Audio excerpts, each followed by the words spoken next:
Hello student, I welcome you to today's session where we'll start with your last topic of your sound chapter, that is characteristics of the sound. The characteristics of the sound may be classified into loudness of a sound, it may be classified into pitch, it may also be classified into quality of a sound. Okay, these are the topics which is there at the end of your sound chapter. Okay, and these are the topics in which you will be having numerical quotient in one of the topic like loudness. Okay, तो उसमें आपका थोड़ा सा numerical आएगा, वो भी हम थोड़ा सा एस्पेक्ट देख लेंगे, but entirely will be doing characteristics of the sound in today's session. Okay, I hope you guys are doing well at your home and constantly preparing the notes, also doing numericals and constantly watching the video lectures which have been uploaded earlier. Okay, so let us begin with today's session. We will start with the characteristics of the sound. Okay, so the characteristics of the sound, if I'll say, it may be broadly classified, means the sound may have different properties, like that is called characteristics. तो sound का क्या क्या character होगा, like by virtue of which you can easily distinguish the sound को आप distinguish कर सकते हो. Like first is loudness. ठीक है, कैपिटल एल से भी डिनोट करेंगे इसको. Second is your pitch. ठीक है, which is also called as shrillness. इसको श्रिलनेस भी कहेंगे. ठीक है, and third more property is your quality of a sound. ठीक है, क्वालिटी ऑफ साउंड भी हम थोड़ा सा देख लेंगे. ठीक है, so first of all will start with your loudness. Loudness होता क्या है भाई? ठीक है, देखो लाउडनेस के बारे में अगर हम बात करें, ठीक है, loudness is that property by virtue of which you can distinguish between a faint sound and a louder sound. Means, ठीक है, इसका मतलब कोई फेंट साउंड है, मीन्स जो कम इंटेंसिटी का साउंड है, जो ज़्यादा तेज नहीं है. ठीक है, और एक सॉफ्ट साउंड है. मीन्स देखो loudness means if I decrease my voice, that is your soft sound, और you can say that is not louder sound. If I increase my voice, that means the loudness has increased. So you can say it is that property by virtue of which you can distinguish between a soft sound with a louder sound. और soft sound is also called as faint sound और feeble sound भी कई बार कह देते हैं. तो soft sound को feeble sound भी कह सकते हो और और faint sound भी कह सकते हैं. ठीक है, नाउ द थिंग इज कि लाउडनेस किस पे डिपेंड करता है. हमें पता चल गया कि हम दो साउंड्स के बीच में डिस्टिंग्विश करेंगे. सपोज करो कोई भी दो साउंड है, ठीक है, जिसका सेम पिच है. If the two sounds which are having same pitch and same quality, ठीक है, उन दोनों में अगर हम डिफरेंस अगर हमें निकालना है तो वो किससे निकालेंगे? हम लाउडनेस से निकालेंगे. ठीक है, जो जैसे तीन प्रॉपर्टीज हैं, इसमें से एक दो साउंड लिया आपने, ठीक है, sound one and sound two. ठीक है, जिसका दोनों पिच भी सेम है और क्वालिटी भी सेम है. ठीक है, if the two sound which is having same pitch and same quality, those sounds can also be distinguished between with the help of loudness. ठीक है, loudness पे भी आप उसको डिफाइन कर सकते हैं. ठीक है, so or loudness in other word you can say it is that property by virtue of which you can distinguish between a male voice and a louder voice like lion roar. ठीक है, तो शेर के दहाड़ने का जो आवाज़ है वो बहुत ज़्यादा लाउडर है as compare to male voice. ठीक है, तो you can easily distinguish between two sounds with the help of loudness. Okay, and loudness of the sound which in turn is related to intensity. It is related to intensity, related to intensity of sound. ठीक है, intensity क्या होता है भाई? देखो intensity क्या होता है, साउंड क्या, हर एक साउंड का कुछ इंटेंसिटी होता है. दैट मीन्स कि that is called sound energy passed through per unit second per unit area perpendicular to that particular surface is called as sound intensity. Suppose करो यहाँ पे अगर मैं लाउड स्पीकर आपने बजाया, ठीक है, तो कुछ दूरी पे, ठीक है, इसमें से साउंड परपेंडिकुलरली निकलना चाहिए. ठीक है, साउंड परपेंडिकुलरली निकलना चाहिए इस एरिया में. ठीक है, तो कितना साउंड एनर्जी पास होगा पर सेकंड. ठीक है, पर सेकंड इसमें से इस एरिया के अंदर से कितना साउंड एनर्जी पास होगा पर सेकंड पर मीटर स्क्वायर में, दैट इज कॉल्ड इंटेंसिटी. ठीक है, तो जितना दूर दूर जाओगे उतना इंटेंसिटी कम होता चला जाएगा. ठीक है, तो दैट मीन्स कि लाउडनेस भी कम होता चला जाएगा. Okay, so intensity can also be measured, so you can easily say energy passed per second per meter square. So this is nothing but joule per second is nothing but watt. ठीक है, तो you can easily write it as watt per metre square is the unit for intensity. ठीक है, तो इसकी intensity की unit आप easily अभी ये इसे डिफाइन कर सकते हैं. ठीक है, नाउ लाउडनेस हमें पता है कि इंटेंसिटी पे डिपेंडेंट है. Okay, of any particular sound the loudness depends upon intensity. ठीक है, इंटेंसिटी पे डिपेंडेंट है और intensity itself depends upon amplitude of the waves. ठीक है, इंटेंसिटी किस पे डिपेंड करता है? एम्पलीट्यूड. सो एक जब इंटेंसिटी हमने पढ़ लिया तो हम we can easily find out the relationship between intensity and amplitude, because intensity is directly proportional to square of the amplitude. Suppose करो एक वेव है, ठीक है, दिस इज द वेव. ठीक है, सो देखो इसका and this is another wave. ठीक है, दोनों का फ्रीक्वेंसी सेम है. अब देख लो. ठीक है, this is displacement versus time graph. ठीक है, डिस्प्लेसमेंट वर्सेस टाइम ग्राफ.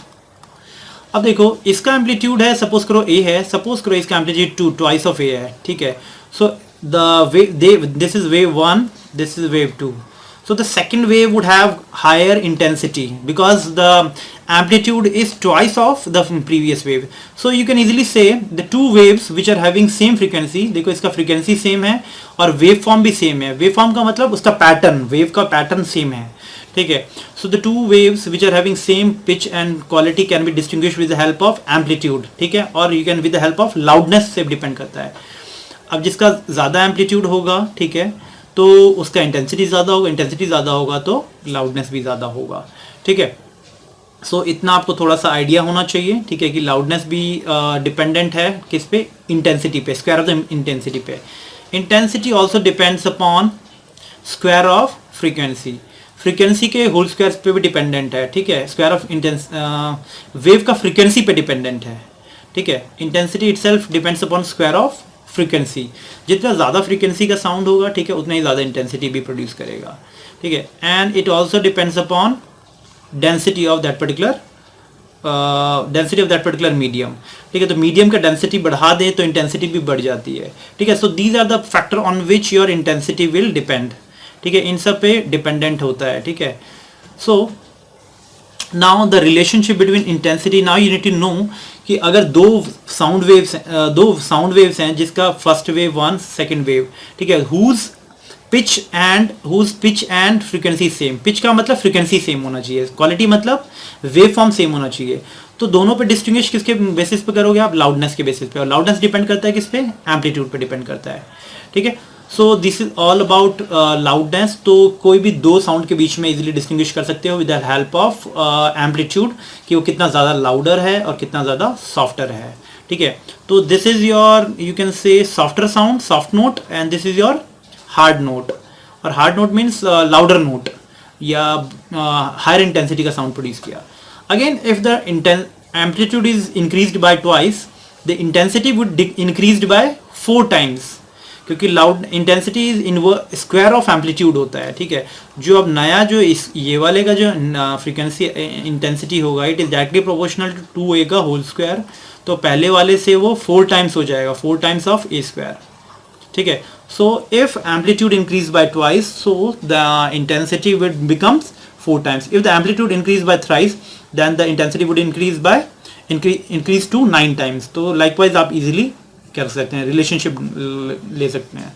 ठीक है, नाउ एक बहुत इंपॉर्टेंट चीज़ है जो आपको पता होना चाहिए, the difference the relationship between loudness and intensity.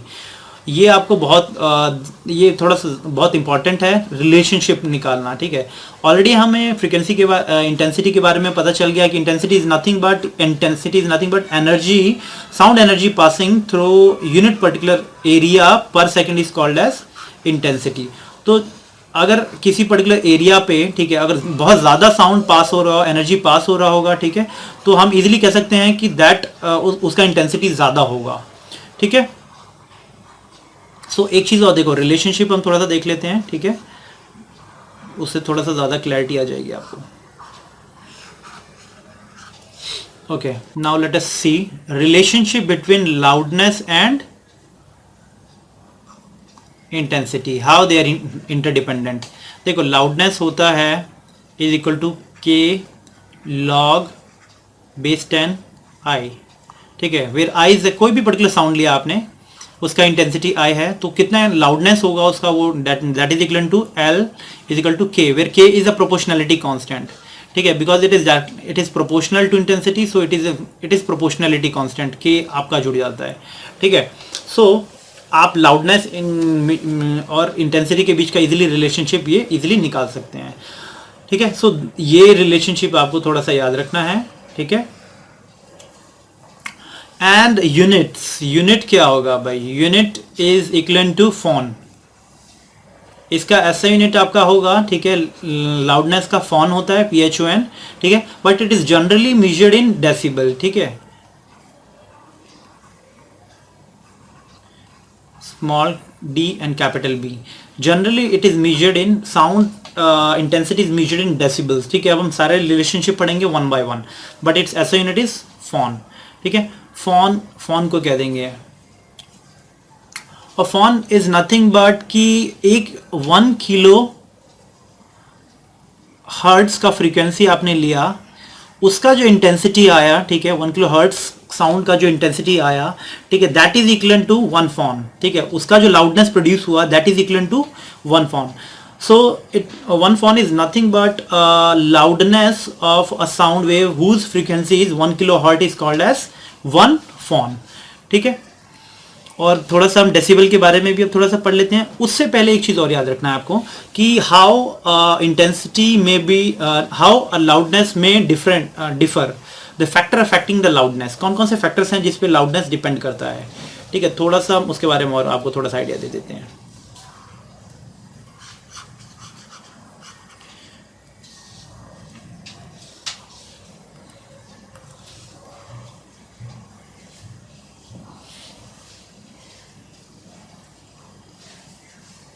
Okay, देखिए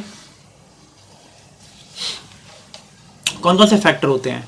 एक तो आपको बताया it depends upon square of the amplitude, ठीक है। किसी वेव का वाइब्रेशन बढ़ा दो, फर्स्ट किस पे डिपेंड करता है, स्क्वायर ऑफ द एम्पलीट्यूड। तो वाइब्रेशन बढ़ा देने पे, एम्पलीट्यूड बढ़ा देने पे क्या होगा, इंटेंसिटी बढ़ जाएगी, इंटेंसिटी बढ़ जाएगी तो लाउडनेस बढ़ जाएगा।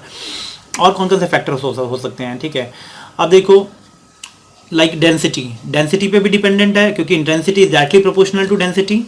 जितना अगर मीडियम का डेंसिटी बढ़ा दो तो लाउडनेस भी बढ़ जाएगा, ठीक है, क्योंकि इंटेंसिटी बढ़ जाता है। और क्या क्या बढ़ा सकते हो, फ्रीक्वेंसी, ठीक है, फ्रीक्वेंसी पे भी आप डिपेंडेंट होता है, ठीक है। तो जैसे ही बढ़ाएंगे तो फ्रीक्वेंसी पे भी डिपेंड कर जाता है, ठीक है। और किस चीज़ पे डिपेंडेंट हो सकता है, ठीक है। और आपका हो गया एरिया पे डिपेंड हो जाता है, ठीक है। थर्ड इज योर एरिया पे, ठीक है। सपोज करो एक वाइब्रेटिंग एरिया है, सपोज करो this is the tabla, this is bigger tabla, this is smaller tabla, so this is the vibrating area, ठीक है। so this tabla, this one will produce higher louder sound as compared to the smaller one, ठीक है। तो bigger one will produce louder sound as compared to the smaller one, तो smaller one से ज़्यादा bigger one ज़्यादा produce करता है, louder sound produce करता है, ठीक है। सो लाइकवाइज यू कैन इजीली से, ठीक है। So the area of vibrating column is more, so the more would be the louder sound it will produce. तो आप उसको इजीली आप क्लासीफाई कर सकते हैं उस पर, ठीक है। So these are the factor on which the characteristics of the और द साउंड और you can say loudness depends, ठीक है। These are the factor on which loudness depends, which in turn is related to intensity, but it is not directly dependent on intensity, ठीक है। सो अब suppose करो मैं दो sound लेता हूं, एक साउंड जो मिनिमम साउंड मैं सुन सकता हूं, ठीक है, minimum audible sound which is audible to me is कितने, विच इज इक्वल टू, इसको आप किसे डिनोट करेंगे, आई नॉट से डिनोट करेंगे, ठीक है। Minimum audible sound is I not. जो हम सबसे छोटा साउंड जो हम सुन सकते हैं, जिसका फ्रीक्वेंसी है 1 किलो हर्ट्ज, उसी का फ्रीक्वेंसी होता है 1 किलो हर्ट्ज, ठीक है। तो वो कितने लाउडर साउंड प्रोड्यूस करेगा, वो कितने इंटेंसिटी का साउंड प्रोड्यूस करेगा, that is equal to minimum audible frequency of the sound, intensity of the sound that you can hear is represented as I not. इसी को कहेंगे हम, आई नॉट की वैल्यू होती है, it is equal to 10⁻⁻12 watt per metre square, ठीक है। तो minimum 10⁻⁻12 watt per metre square, इतना इंटेंसिटी का साउंड हम सुन सकते हैं, which is also called as reference intensity. इससे ज़्यादा मल्टीपल में कितने और साउंड आप हम सुन सकते हैं, उस इसी के मल्टीपल में आप साउंड आप मेजर कैलकुलेट कर सकते हैं, ठीक है। तो अब हम देखेंगे कि हाउ टू साउंड, एक साउंड लिया आपने जो एक मिनिमम ऑडिबल साउंड लिया जिसकी इंटेंसिटी आई नॉट, दूसरा साउंड लिया आपने कुछ एक उससे बड़ा साउंड लिया जिसका लाउडनेस थोड़ा सा ज़्यादा है, उसकी इंटेंसिटी कितनी है, I1 है। तो इसका loudness let it be L1, ठीक है, इसकी loudness let it be L0, ठीक है। तो हमें पता है L1 is nothing but K times of log I1, ठीक है, और L0 कितना हो जाएगा, K times of log I0, और ऑब्वियसली यहाँ पे बेस 10 लेना पड़ेगा आपको, ठीक है। And the difference between these two, ठीक है, डिफरेंस मीन्स ये हायर साउंड का प्रोड्यूस होगा, so L1 minus L0 is equal to L, ठीक है। So this is the sound decibel, this is also called as sound level. इसी को हम साउंड लेवल कब होता है अब देख लेते हैं, पहले डिफरेंस देख लेते हैं आप, which is equal to K common ले लेंगे हम, you will get log I1 minus log I0, okay, which is nothing but K log I1 by I0, ठीक है, I1 by I0, so this is called L, okay। if the value of K is equivalent to K1, अगर K की value 1 ले लेते हैं हम, ठीक है, और I0 is your minimum audible intensity, then L becomes equivalent to, this term is called as sound level, इसी को हम साउंड लेवल कहेंगे हम, ठीक है, इसको साउंड लेवल कहेंगे हम। K becomes equivalent to 1 which is equivalent to log 10 base I1 by I0, ठीक है। दिस इज, एंड इसका यूनिट होता है बेल, ठीक है, इट्स यूनिट इज BEL। तो साउंड लेवल का यूनिट क्या हो गया, बेल। डेसिबल कितना होता है, so it is equal to, और साउंड लेवल को आप इस सिंबल से भी डिनोट कर सकते हो, ठीक है, beta. It can also be represented by this particular symbol. So 10 by 10 ले लेते हैं हम यहाँ पे, 10 ऊपर में, ठीक है, log 10 I1 by I0, तो ये दिस इज 1/10, तो कोई फर्क नहीं पड़ेगा, ठीक है, this is equal to bel, ठीक है। It is equal to 10 log 10 I1 by I0, and this is equal to deci, because this term would be, this is 1/10, bel is nothing but decibel, ठीक है, इसी को हम decibel कह देंगे। तो 1/10 bel is equal to decibel, इसी को हम डेसीबेल कह देते हैं। So the sound level is measured in decibel, ठीक है। थोड़ा सा अच्छी तरह से आपको यहाँ पे बता देते हैं, उससे ज़्यादा क्लैरिटी आ जाएगी, ठीक है। आई होप कि ये बहुत आसान है, ठीक है, कुछ नहीं करना आपको, सिर्फ आपको इसमें रेफरेंस लेके आना है कि मीन्स कि साउंड लेवल का इक्वेशन बना के फॉर्म करके दिखाना है, ठीक है, कि कैसे साउंड लेवल किस टाइप से आप इजीली निकाल सकते हो। सो सबसे पहले तो आपको क्या लेना पड़ेगा, मिनिमम ऑडिबल इंटेंसिटी, और दूसरा क्या लेना पड़ेगा, कोई भी एक साउंड, दूसरा साउंड जिसका मिनिमम ऑडिबल इंटेंसिटी से थोड़ा साउंड ज़्यादा है, क्योंकि अगर मिनिमम ऑडिबल से अगर कम ले लेते हो, ठीक है, तो उसकी इंटेंसिटी तो ऑलरेडी कम है, वो आप इजीली सुन नहीं पाओगे, ठीक है। सो मिनिमम आपका क्या होना चाहिए, मिनिमम इंटेंसिटी, साउंड के इंटेंसिटी से आप इजीली उसको निकाल सकते हैं, ओके।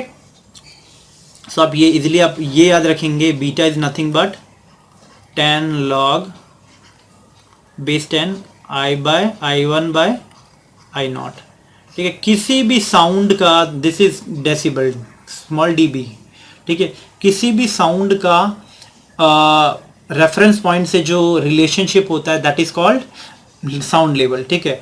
तो जितना ज़्यादा डेसिबल का साउंड होगा उतना ही ज़्यादा लाउडर होगा वो, लाइक मिनिमम ऑडिबल, अब जो यहाँ पे अगर लगाएंगे आप मिनिमम, इफ I1 जो आपने साउंड लिया वो मिनिमम ऑडिबल साउंड के बराबर हो जाएगा, तो I1 इज इक्वल टू किसके बराबर हो जाएगा, I0 के बराबर हो जाएगा।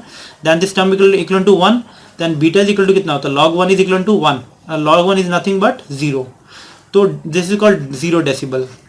सो जो हम मिनिमम ऑडिबल साउंड जो सुन सकते हैं, ये जो जहाँ पे जो साउंड बहुत छोटा साउंड होगा, जो उससे कम साउंड आप नहीं सुन सकते हो, ठीक है, या ऑलमोस्ट जो आप नहीं सुन सकते हो साउंड, ठीक है, तो that is sound is called as minimum audible sound is called as equal to 0 decibel, तो वही 0 डेसिबल होता है, ठीक है।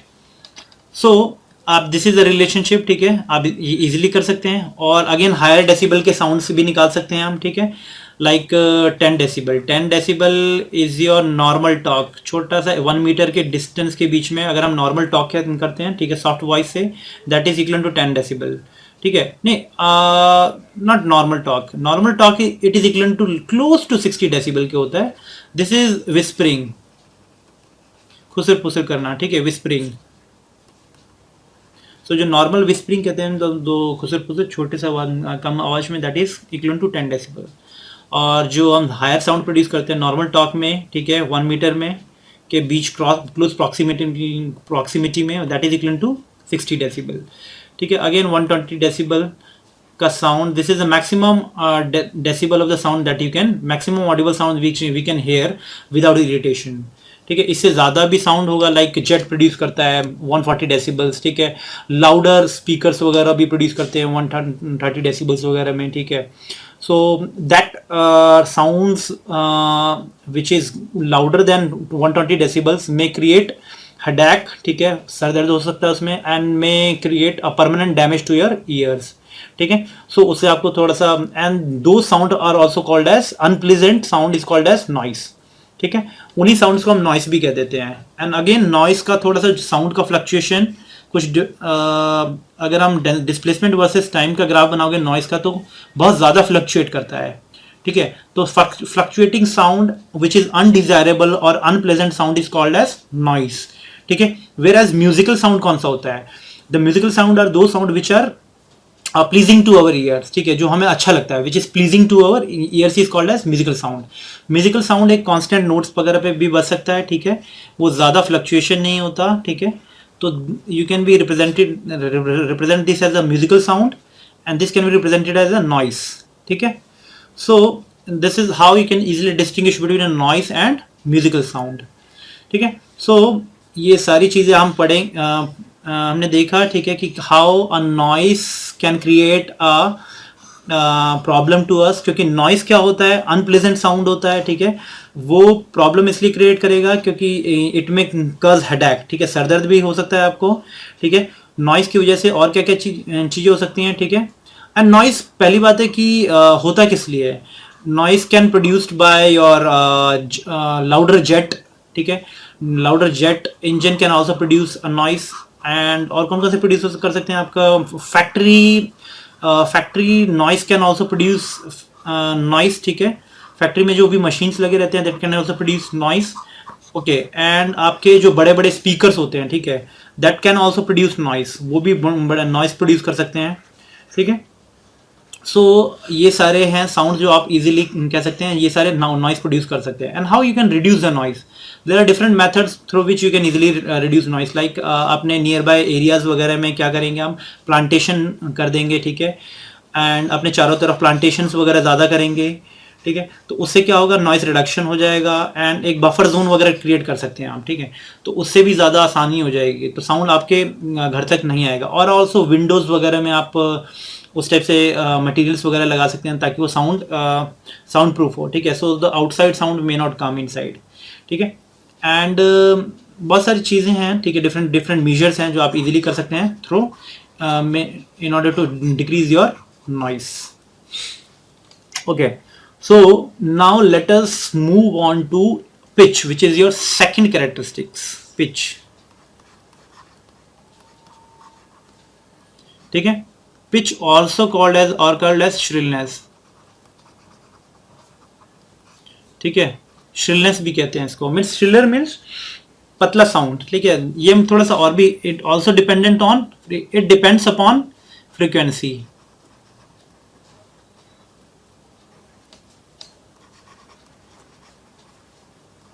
it depends upon frequency, ठीक है। It is that property by virtue of which we can distinguish between two sounds, or you can say we can distinguish between a shriller sound and a grave sound, ठीक है। shriller मतलब high frequency का sound, means पतला sound, and grave sound means मोटा sound, like dholak का, ठीक है। Like if you will compare the sound between a flute as well as dholak, तो dholak sound is more grave sound as compare to the flute sound which is more shriller, ठीक है।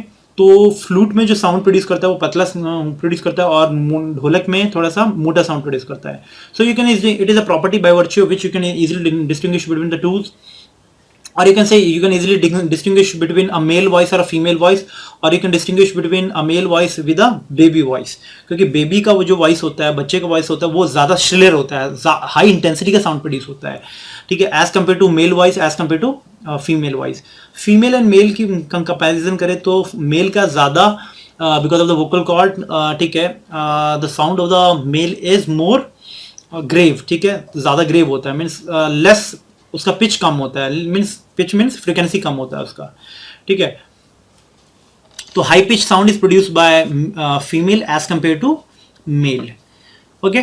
So this is how it depends upon frequency, इस frequency पे dependent होता है। अब देखो दो साउंड है, ठीक है, जस्ट लाइक दिस, जिनका इंटेंसिटी, जिनका एम्पलीट्यूड सेम है, displacement versus time graph, displacement versus time graph बनाते हैं दो साउंड, साउंड 1 एंड साउंड 2, ठीक है, जिनका एम्पलीट्यूड सेम है। सपोज करो एम्पलीट्यूड यहाँ तक ही रखना है, ठीक है, ओ नहीं, हाँ ठीक है, एम्पलीट्यूड सेम है बट इसके वो डिफरेंट होंगे, फ्रीक्वेंसी डिफरेंट है। देखो एक साउंड ये है, ठीक है, इसका इंटेंसिटी ज़्यादा है, ठीक है, इसका इंटेंसिटी देखो कम है, ठीक है। So we can say that the frequency of second is greater than the frequency of one, ठीक है। So the pitch of second is greater than pitch of one, ठीक है। तो this is high pitched sound, okay just a minute, first का ज्यादा frequency था as compare to second, ठीक है। So this is high pitch sound और high frequency sound, this is low pitch और low frequency sound, this is more shriller, this is more graver, ठीक है, grave sound produce करता है, मोटा sound produce करता है, ठीक है। एंड ये चीज तो रहा आपका you can easily distinguish between the two sounds, and how it is related to, and how it the frequency of any particular sound और इंस्ट्रूमेंट में चेंज, फ्रीक्वेंसी कैसे चेंज होगा आपको ऑलरेडी बताया। The factor affecting frequency is like in guitar और stringed instrument, factor on which the frequency depends is tension within the string, higher the tension more would the frequency, ठीक है। और किस पे depend करता है, radius पे, radius कम होगा तो फ्रीक्वेंसी ज़्यादा होगा, ठीक है। और किस पे डिपेंड करता है, length of that particular string, ठीक है, उस पर भी डिपेंडेंट है। ये सारी चीज़ हम ऑलरेडी पढ़ चुके हैं। तो लेंथ बढ़ेगा, it is inversely proportional, length बढ़ेगा तो फ्रीक्वेंसी घटेगा, रेडियस बढ़ेगा तो फ्रीक्वेंसी घटेगा, टेंशन बढ़ेगा तो फ्रीक्वेंसी बढ़ेगा, ठीक है। फ्रीक्वेंसी बढ़ने का मतलब high pitch sound, okay okay. And एक चीज़ और, लाइक मेम्ब्रेन इंस्ट्रूमेंट, लाइक तबले में, ठीक है, तो तबले वगैरह में आप कैसे प्रोड्यूस कर सकते हो, ठीक है। तबले वबले में क्या होगा, ये जितना ज़्यादा ये टेंशन का, इतना ज़्यादा अगर स्ट्रेच करके रखेंगे, टेंशन ज़्यादा होगा मेम्ब्रेन में तो ज़्यादा हाई पिच साउंड प्रोड्यूस करता है, ठीक है, एज कम्पेयर टू कि लूज उसका मेम्ब्रेन हो, ठीक है। थर्ड आपका और क्या होगा, द फ्रीक्वेंसी में also very in the in flutes, ठीक है। फ्लूट में क्या होता है आपको ऑलरेडी बताया था, it depends upon air column, ठीक है। More would be the vibrating air column, जितना ज्यादा वाइब्रेटिंग एयर कॉलम होगा, ठीक है, तो वो ज्यादा उतना ही low sound, low pitch sound produce करेगा, लो फ्रीक्वेंसी वाला साउंड प्रोड्यूस करेगा। तो it depends upon air column, the length of air column, also like pitcher आपका जो मटका है, ठीक है, पिक्चर में भी जो साउंड प्रोड्यूस होता है, ठीक है, it depends upon length of air column. जितना ज़्यादा लेंथ ऑफ एयर कॉलम बढ़ता चला जाएगा, ठीक है, उतना ही उसका लो पिच साउंड प्रोड्यूस करने लगेगा वो, ठीक है। तो ये कम होना चाहिए, एयर कॉलम जितना कम होगा तो हाई पिच साउंड प्रोड्यूस करेगा, हाई फ्रीक्वेंसी वाला साउंड प्रोड्यूस करेगा। How it depends upon air column we have already discussed, ठीक है, ये सारी चीज़ हम ऑलरेडी डिस्कस कर चुके हैं, फिर से आपको रिपीट किया है, ठीक है। So this is all about pitch. Now will move on to frequency. Okay, now your third characteristics is quality of sound wave. So it is that property by virtue of which we can distinguish between tabla sound and with a violin sound, और tabla sound और string instrument के बीच में difference हम easily कह सकते हैं। और you can say it is that property by virtue of a sound by virtue of which you can distinguish the two sound which is having same pitch and same loudness, but they may be but they may be produced from two different instrument. इसका मतलब क्या हुआ, दो sound है, ठीक है, जो जिनका क्वालिटी जिनका पिच भी सेम है और जिनका एम्पलीट्यूड जिनका लाउडनेस भी सेम है, ठीक है, बट दोनों डिफरेंट इंस्ट्रूमेंट से प्रोड्यूस हुए हैं। तो you can easily distinguish between these sound with the help of special characteristics called as quality, ठीक है। Or you can say in the simpler word you can distinguish, it is that property by virtue of which you can distinguish between a tabla sound with a mridang sound, a tabla sound with a violin sound, a tabla sound with a guitar sound, ठीक है। उन दोनों का में कैसे difference हम major कर सकते हैं उस पर डिपेंडेंट होता है। Okay, so this quality of a sound wave depends upon wavelength, it depends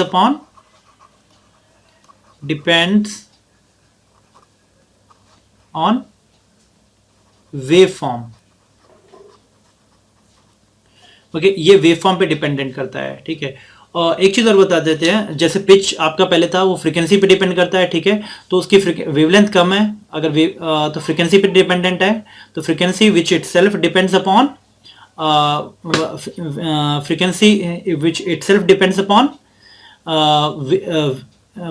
wavelength, ठीक है। तो वेवलेंथ पे भी डिपेंडेंट होता है पिच, ठीक है, तो वेवलेंथ पे भी डिपेंडेंट होगा वो, ये भी थोड़ा सा याद रखेंगे।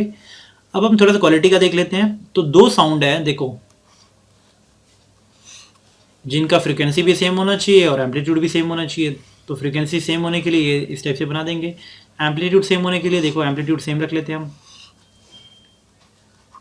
Displacement versus time. देखो, सो सपोज करो दिस इज वन साउंड, ठीक है, and this is your second sound,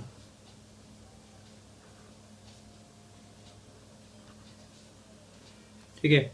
तो अब देखो इनका एम्पलीट्यूड भी सेम है, ठीक है, एम्पलीट्यूड भी सेम है, फ्रीक्वेंसी भी सेम है, ठीक है। But how you can distinguish between these two forms, you can distinguish between these to sound waves with the help of wave form. देखो, इसका वेव पैटर्न डिफरेंट है, इसका वेव पैटर्न डिफरेंट है, ठीक है। You can easily distinguish between, and this is irregular type, ठीक है, तो वेव पैटर्न इसका डिफरेंट है और इसका वेव पैटर्न डिफरेंट है। This is single note sound, ठीक है, and this is multiple note sound, multiple overlapped sound.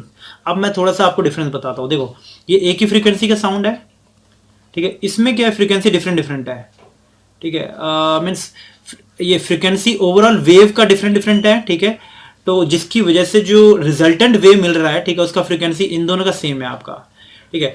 होता क्या है कि सपोज करो आप एक इंस्ट्रूमेंट लो, ठीक है, उसमें आप डिफरेंट नोट्स के डिफरेंट फ्रीक्वेंसी के साउंड प्रोड्यूस कर सकते हो, लाइक वायलिन, लाइक उसमें आप पतला साउंड भी प्रोड्यूस कर सकते हो, ठीक है, थोड़ा मोटा भी प्रोड्यूस कर सकते हो, डिफरेंट साउंड के प्रोड्यूस कर सकते हो वेव फॉर्म, ठीक है।